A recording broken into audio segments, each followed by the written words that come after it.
നല്ല രുചിയുള്ള ഒരു ചിക്കൻ സ്റ്റഫൊക്കെ വെച്ചുകൊണ്ട് പഞ്ഞി പോലെ സോഫ്റ്റായിട്ടുള്ള ചിക്കൻ സ്റ്റഫ്ഡ് ബണ്ണിൻ്റെ റെസിപ്പിയാണിത്. ഒരു പ്രാവശ്യം ഉണ്ടാക്കി പെർഫെക്റ്റ് ആയി കഴിഞ്ഞാൽ നിങ്ങൾക്കിത് ഈസി ആയി കിട്ടും. ഞാനിതിൽ അളവും കാര്യങ്ങളും ഒക്കെ കൃത്യമായിട്ട് പറയുന്നുണ്ട്. സ്കിപ്പ് ചെയ്യാതൊന്ന് കാണാൻ ശ്രമിക്കുക. ഇനി ബേക്കറിയിൽ നിന്നും വാങ്ങണ്ട, വീട്ടിലേ നമുക്ക് ചെയ്തെടുക്കാം. ഈസി ആയിട്ട് തന്നെ കുട്ടികൾക്കൊക്കെ ഒരുപാട് ഇഷ്ടപ്പെടും. ഇതാ ഞാൻ അടുപ്പിലൊരു കടായി വെച്ചിട്ടുണ്ട്. 2 ടേബിൾ സ്പൂൺ വെള്ളം ഒഴിക്കുക. ഇനി എല്ലില്ലാത്ത ചിക്കൻ എടുത്തിട്ടുണ്ട് 200 ഗ്രാം. എല്ലുള്ളതാണെങ്കിലും കുഴപ്പമൊന്നുമില്ല. വെന്ത ശേഷം ദശ പിച്ചെടുത്താൽ മതിയാകും. ചിക്കൻ ആവശ്യമുള്ള കുറച്ച് ഉപ്പ്, കുറച്ച് കുരുമുളക് പൊടി, കുറച്ച് മഞ്ഞൾപ്പൊടിയൂടെ ചേർത്തിട്ട് നന്നായിട്ട് മിക്സ് ചെയ്ത് ഇതൊന്ന് വേവിച്ചെടുക്കണം. നന്നായിട്ടൊന്ന് വെന്ത് വരട്ടെ. ഈ ചിക്കൻ്റെ ഈ വെള്ളമെല്ലാം ഒന്ന് വറ്റി വരണം. ഇത് വെന്തിട്ടുണ്ട്. കുറച്ച് വെള്ളമൊക്കെ ഉണ്ടെന്നുണ്ടെങ്കിൽ ഇതുപോലെ ഇളക്കി ഡ്രൈ ആക്കി എടുക്കുക. ഇനി ഗ്യാസ് ഓഫ് ചെയ്തിട്ട് നല്ലവണ്ണം ഇത് ആറാൻ വേണ്ടി ഒന്ന് മാറ്റി വയ്ക്കാം. വീണ്ടും കടായി വെച്ചിട്ടുണ്ട്. കുറച്ച് എണ്ണ ഒഴിക്കുക. 3 സവാള ചെറുതായിട്ട് അരിഞ്ഞത് ചേർക്കുക. ഇനി 3-4 പച്ചമുളക് എരിവിനനുസരിച്ച് ചേർക്കുക. ഇതുപോലെ ചെറുതായിട്ട് കട്ട് ചെയ്ത് ചേർക്കുക. ഇനി സവാളയൊന്ന് വഴറ്റിയെടുക്കണം. പെട്ടെന്ന് വഴന്ന് കിട്ടാനായിട്ട് കുറച്ച് ഉപ്പ് ചേർക്കാം. സവാളയ്ക്ക് പ്രത്യേകിച്ച് അളവൊന്നും തന്നെയില്ല. ഞാനെടുത്തത് 3 എണ്ണമാണ്. അല്പം കൂടിയാലൊന്നും കുഴപ്പമൊന്നുമില്ല. സവാള ഒന്ന് വഴന്ന് വന്നിട്ടുണ്ട്. ഇനി 3/4 ടീസ്പൂൺ ഇഞ്ചി വെളുത്തുള്ളി പേസ്റ്റ് ചേർക്കുക. വീണ്ടും ഒന്നുകൂടി ഒന്ന് വഴറ്റിയെടുക്കുക. അതിൻ്റെ പച്ച ടേസ്റ്റ് ഒന്ന് മാറിക്കോട്ടെ. അത് വഴന്ന് വന്നിട്ടുണ്ട്. ഇനി പൊടി ചേർക്കാം. 1 ടേബിൾ സ്പൂൺ ചിക്കൻ മസാല.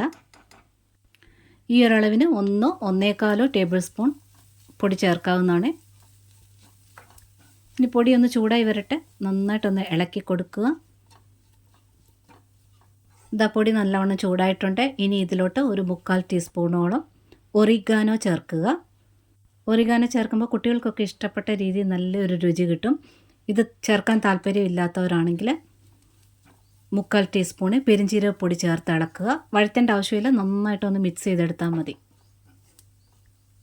ഇനി ഇതിലോട്ട് 1 ടേബിൾ സ്പൂൺ ടൊമാറ്റോ സോസോ ടൊമാറ്റോ കെച്ചപ്പോ ചേർക്കുക. ഞാനിവിടെ കെച്ചപ്പാണ് ചേർത്തത്.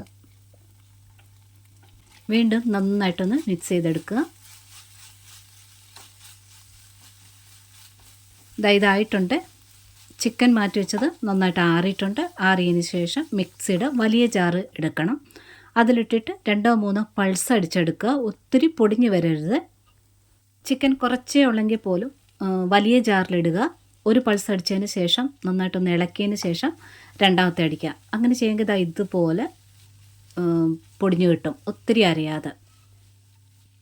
ഇവിടെ ചിക്കൻ്റെയും സവാളയുടെ അളവിൽ കൂടിയും കുറഞ്ഞിരുന്നാൽ കുഴപ്പമൊന്നും തന്നെയില്ല. നമ്മൾ പപ്സിനൊക്കെ സ്റ്റഫ് ഉണ്ടാക്കിയത്തില്ലേ, ആ ഒരളവിൽ ഉണ്ടാക്കിയെടുക്കാം. നിങ്ങളുടെ ഇഷ്ടം അനുസരിച്ച് ചിലർക്ക് സവാള കൂടുതലിടുന്നത് ഇഷ്ടമായിരിക്കും. അങ്ങനെയെങ്കിൽ അങ്ങനെ ചേർക്കാം.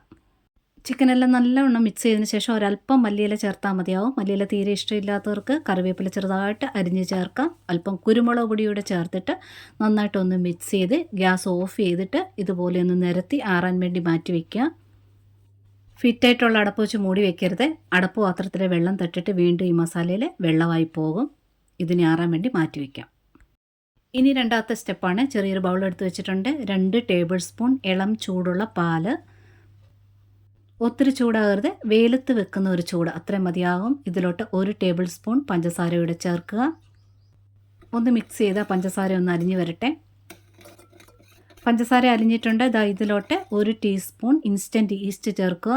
എക്സ്പയറി ഒന്നും കഴിയാത്ത നല്ല ഈസ്റ്റ് ആയിരിക്കണം. ഈസ്റ്റ് ഇട്ട് ഒന്ന് ഇളക്കിയെടുത്താൽ മതിയാകും. ഒരു 10 മിനിറ്റ് നേരം മാത്രം മൂടി വെച്ചാൽ മതി. നല്ല ഈസ്റ്റ് ആണെന്നുണ്ടെങ്കിൽ കൂടുതൽ സമയമൊന്നും വെക്കേണ്ട. അതവിടെ ഇരിക്കട്ടെ. ഈ ഒരു സമയത്ത് ബാക്കി ഐറ്റംസ് എടുക്കാം. 250 ml കപ്പിൽ 3 കപ്പ് മൈദയാണ് എടുക്കുന്നത്. ഞാൻ എടുക്കുന്ന പാത്രത്തിൻ്റെ അളവനുസരിച്ചാണ് ഞാനിപ്പോൾ മൈദ എടുത്തിരിക്കുന്നത്. പാത്രത്തിൻ്റെ സൈസും എല്ലാം ഞാൻ കറക്റ്റായിട്ട് പിന്നീട് പറഞ്ഞു പോകുന്നുണ്ട്. ഇനി ഇതിലോട്ട് 1/2 ടീസ്പൂൺ ഉപ്പ് പൊടി ചേർക്കാം. ഇനി ഇതിൽ പഞ്ചസാര ചേർക്കുന്നുണ്ട്. 1 അല്ലെങ്കിൽ 1.5 ടേബിൾ സ്പൂണ് പഞ്ചസാര ചേർക്കുക.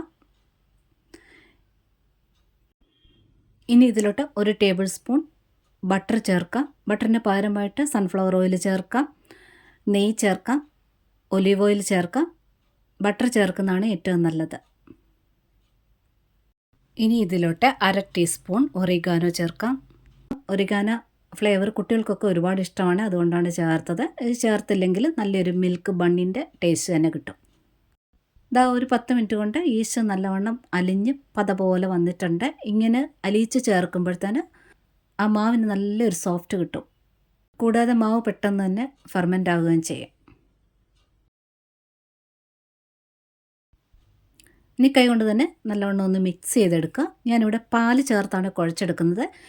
ഈസ്റ്റ് ചേർത്ത സമയത്തായാലും ഈ സമയത്തായാലും നിങ്ങൾക്ക് പാലിന് പകരമായിട്ട് ചെറു ചൂടുവെള്ളമാണെങ്കിലും എടുക്കാവുന്നതാണ്. പാല് ചേർക്കുമ്പോഴാണ് ആ ഒരു മിൽക്ക് ബണ്ണിൻ്റെ ആ ബണ്ണിന് തന്നെ നല്ലൊരു ടേസ്റ്റ് കിട്ടുന്നത്. അപ്പോൾ കഴിവതും പാല് ചേർത്ത് ഉണ്ടാക്കിയെടുക്കാനായിട്ട് നോക്കുക. ഇനി കുഴയ്ക്കാൻ എടുക്കുന്ന പാലിൻ്റെ അളവ് കറക്റ്റായിരിക്കണം. അപ്പോൾ 2 കപ്പ് എടുത്തിട്ടുണ്ട്. 1/2 കപ്പിൻ്റെ 2 കപ്പാണ് എടുത്തിട്ടുള്ളത്. ഇളം ചൂടുള്ള പാല് ഉപയോഗിച്ച് വേണം കുഴച്ചെടുക്കാനായിട്ട്. കുഴയ്ക്കാനെടുക്കുന്ന പാലിൻ്റെ അളവ് കറക്റ്റായിരിക്കണം. അതുകൊണ്ടാണ് ഞാൻ ക്ലിയറായിട്ട് ഇവിടെ കാണിക്കുന്നത്. ഇത് പാല് കൂടിപ്പോയി കഴിഞ്ഞാൽ അഥവാ വെള്ളം കൂടിപ്പോയി കഴിഞ്ഞാൽ മാവിങ്ങനെ ഒട്ടലുണ്ടാവും, കറക്റ്റായിട്ട് വരത്തില്ല. അതുപോലെ ഇളം ചൂടെന്ന് പറഞ്ഞില്ല, ചൂട് കൂടിപ്പോയി കഴിഞ്ഞ് കഴിഞ്ഞാൽ ഈസ്റ്റ് ആക്റ്റീവ് ആവില്ല. പണ്ടൊക്കെ ഞാൻ ഒരുപാട് ഫെയിലായി പോയിട്ടുള്ളതാണ്. അങ്ങനെ ചെയ്താണ് നമ്മളിത് കറക്റ്റ് അളവ് മനസ്സിലാക്കുന്നതും. അതുകൊണ്ടാണ് കൃത്യമായിട്ട് പറയുന്നത്. ഇതാ 2 കപ്പ് പാലും ഒഴിച്ചിട്ടുണ്ട്. ഇനി ഇതേ ബൗളിൽ തന്നെ വെച്ച് കുഴച്ചാൽ ശരിയാവില്ല. ഒരു ടേബിൾ ടോപ്പിലോട്ട് വെച്ചിട്ട് നല്ലവണ്ണം ഇത് അമക്കി തേച്ച് കുഴയ്ക്കുക. ഇനി പൊടി ഇടേണ്ട ആവശ്യമില്ല, കറക്റ്റ് വെള്ളമായത് കാരണം പൊടിയൊന്നും ഇടേണ്ട ആവശ്യമില്ല. കയ്യിലൊന്നും ഒട്ടലും വരില്ല. തേച്ച് കുഴയ്ക്കുക എന്ന് പറഞ്ഞാൽ മാവിങ്ങനെ മുന്നോട്ടൊന്ന് തള്ളി നീട്ടി കൊടുത്തിട്ട് ഇങ്ങനെ കുഴച്ചെടുക്കുക.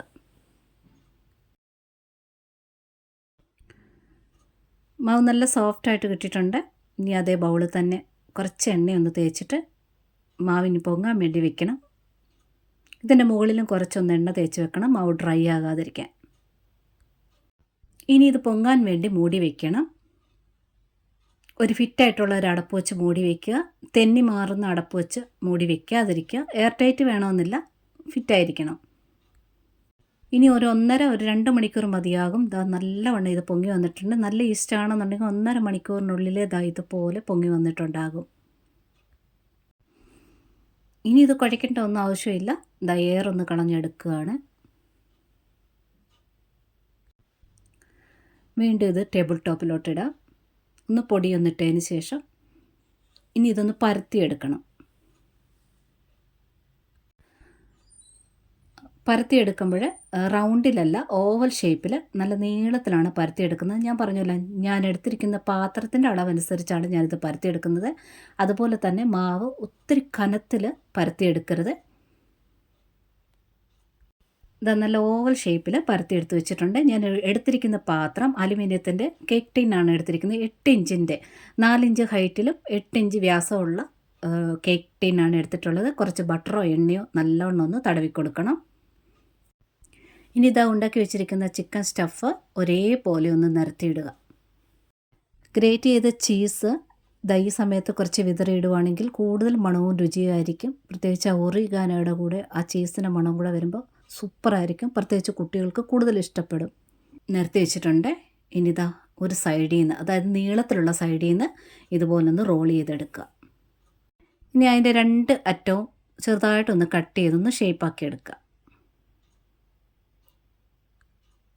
ഇനി ഇതാ 4 ഇഞ്ച് നീളത്തിൽ ഇതുപോലെ മാർക്ക് ചെയ്ത് വെച്ചിട്ട് വേണം മസ്റ്റായിട്ട് കട്ട് ചെയ്യാനായിട്ട്. ഒരേ കനത്തിലുള്ള 8 പീസ് മാർക്ക് ചെയ്തിട്ട് കട്ട് ചെയ്തെടുക്കുക. നല്ല മൂർച്ചയുള്ള കത്തി വെച്ച് ഒറ്റ കട്ടിൽ തന്നെ കട്ട് ചെയ്തെടുക്കണം. അങ്ങോട്ടും ഇങ്ങോട്ടും ഇട്ട് കത്തിയിട്ട് നിരക്കരുത്, അതിൻ്റെ ആ ഷേപ്പ് അങ്ങ് മാറിപ്പോവും. ഒരേ കനത്തിൽ കട്ട് ചെയ്തെടുക്കുമ്പോൾ ബണ്ണ് പൊങ്ങി വരുമ്പോഴും നല്ലൊരു ഷേപ്പ് ഉണ്ടാകും. ഇനി ആ കട്ട് ചെയ്തതിൽ നിന്ന് നടുക്കുള്ള പീസ് നോക്കിയിട്ട് ആ ടിന്നിൻ്റെ നടുക്കായിട്ട് വയ്ക്കുക.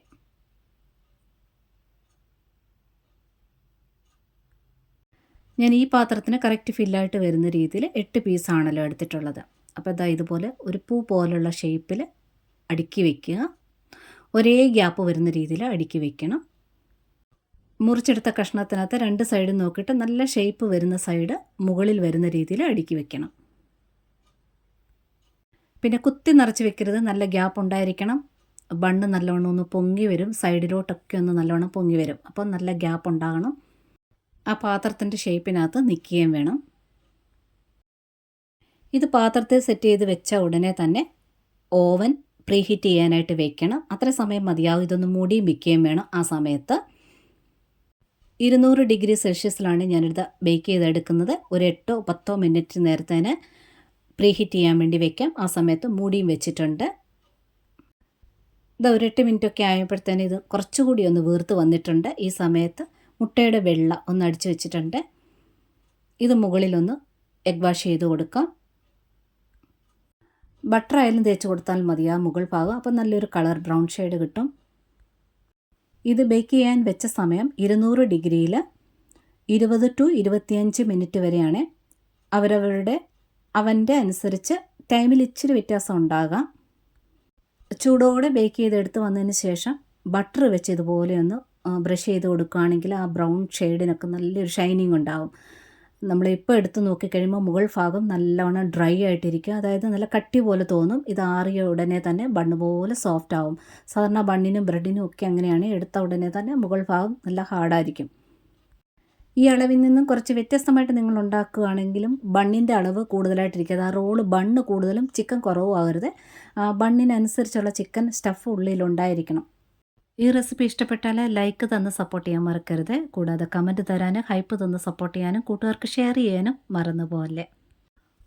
ഒരുപാട് സ്നേഹത്തോടെ താങ്ക്സ് ഫോർ വാച്ചിങ്.